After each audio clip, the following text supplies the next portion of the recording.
I'm sure these last few weeks have really been tough for you. How you doing, first of all?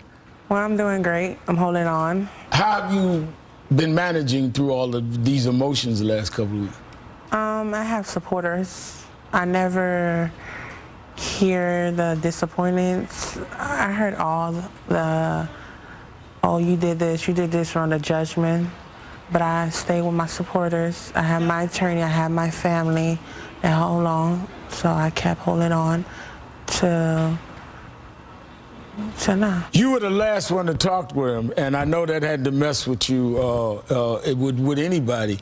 And it seems like they didn't have that in mind at all when they were talking to you. I respect that. And but you were, and you became critical, but at the same time, they didn't want you to testify. When they talk about you didn't want to testify, they tried to fight your testimony. Yes. Are you talking about the state or the defense? The defense. The defense never wanted me there. Best way to say it, they had a plan for me. They was coming after me since October. Really? Yes. Well, why do you think it was so important to them that they didn't want you there? Phone records. She showed kind of proof. What George said on the tape, 911 tape, she said it. And remind you, before the 911 tape came out, I'm the one. My voice came out before the 911s, all that. And I told them, and listen to his 911. It matched what I said. So when you had told the story, even before the tape had come out about what he was saying, screaming and all of that, the tape came out after you told the story. It really corroborated what you had already said. Yes. And the state just hold me like, okay, you're my strongest witness. So they called. I went to Jacksonville. They went back and forth with me, and the defense was just asking me question every month. Is a new, what was you doing here? Trying to figure out what I am, who I am. Right. Trying to figure out the bad of me. Oh, I want your Twitter, Facebook, your family. What my family had to do. This don't have nothing to do with me. It's not about me. It's not about my character. It's not about Trayvon's character. It's what about that night, what happened that night. Who caused the situation to happen? And you kept going back, kept answering their questions. I never stopped. I never, ever stopped. I think, you know, coming up as I did, I thought you basically handled being attacked a lot cooler than a lot of young folk I know because, I mean, at some points it was like almost, well, let me show you one question that Don was asked you. Tell me how you felt about it. Are you claiming in any way that you don't understand English? I understand you. I understand you. I do understand English. My question is, when someone speaks to you in English, do you believe that you have any difficulty understanding it because it wasn't your first language? I understand English really well. I mean, the way you kind of looked at him and then you kind of went ahead, I mean, it was like, what are you talking about?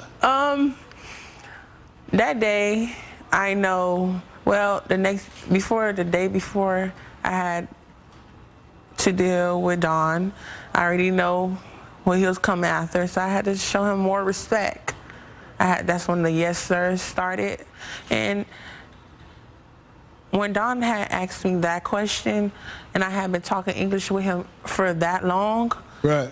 And I felt disrespect. I felt like he disrespected me, so I couldn't say nothing, so I had to hold on. And I said, why are you asking me this question? I was thinking, why are you asking me this question? I'm speaking English to you.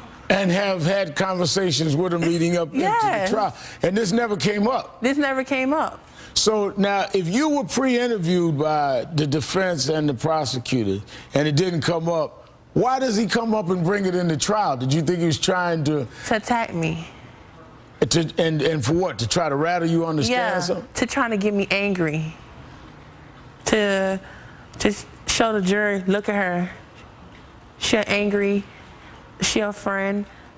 If she angry, you should imagine how Trayvon is.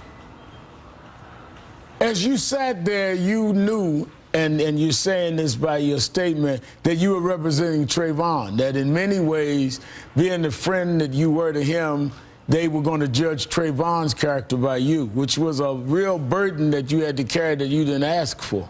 Yes.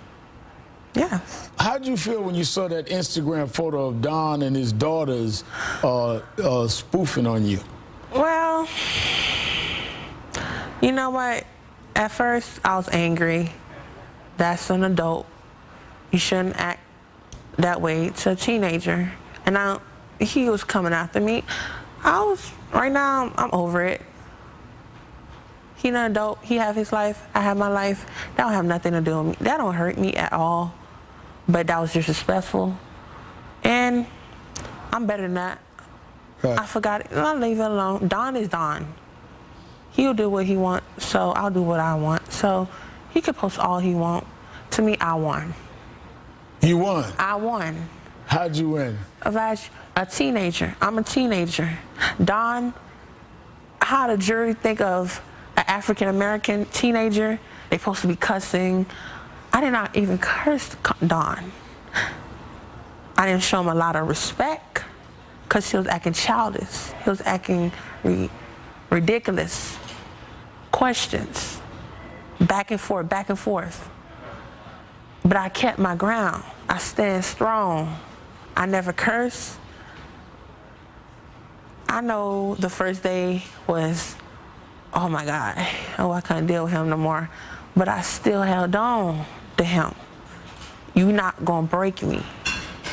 Me and you went through so much. You think you're gonna break me now? I'm going after you, but the nice way. So.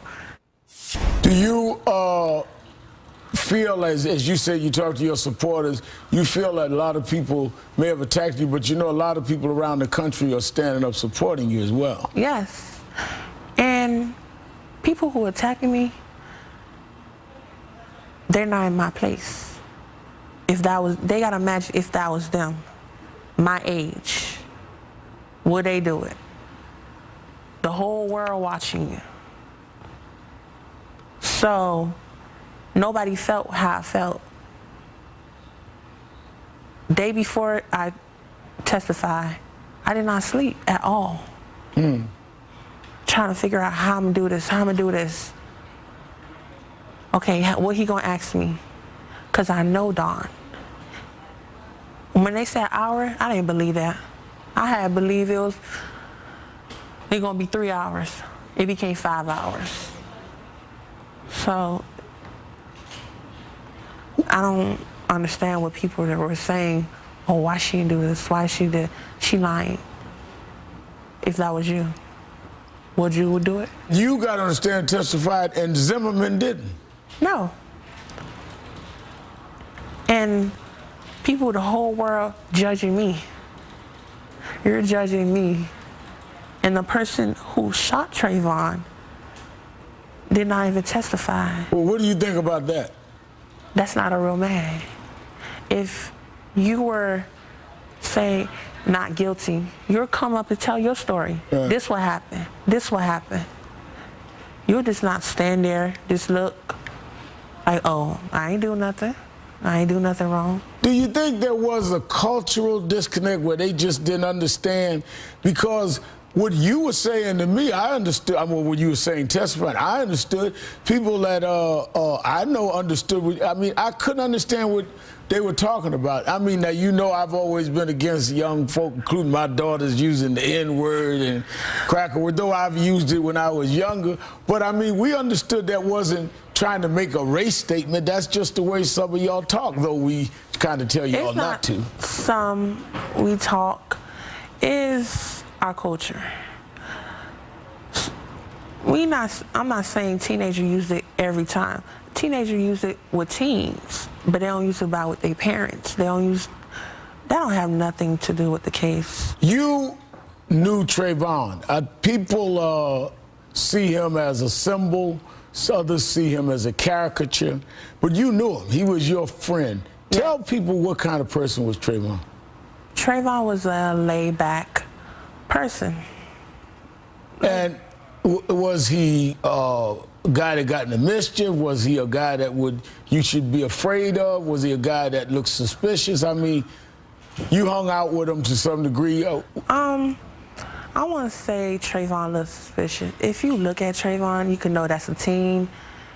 And he was not a violent person, and he was so quiet, you wouldn't notice him. The only thing you would see, he just tall. Right. You just look at his height, that's it. So. Were you surprised when you started seeing them characterize him in certain ways in the media? Yes, I felt that was disrespectful to him, his parent. And mind you, that's the victim.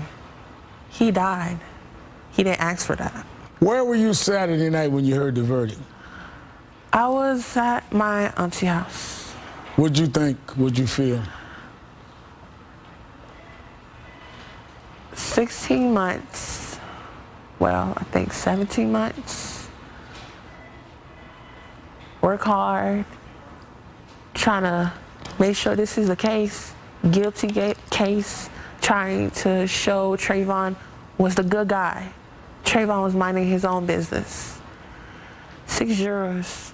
I had told my story, told the fact, and you didn't believe it. You judged my character. You judged the kind of person I am. And I was trying to be honest to you. I kept it honest with you. That's how we talk. That's how I kept it honest with you. You wanted to know what we were talking that night, and you did not take nothing serious. You just listening to two attorneys, listening to a person who don't want to stand on the stage where I was standing. So, you say not guilty? Are you serious?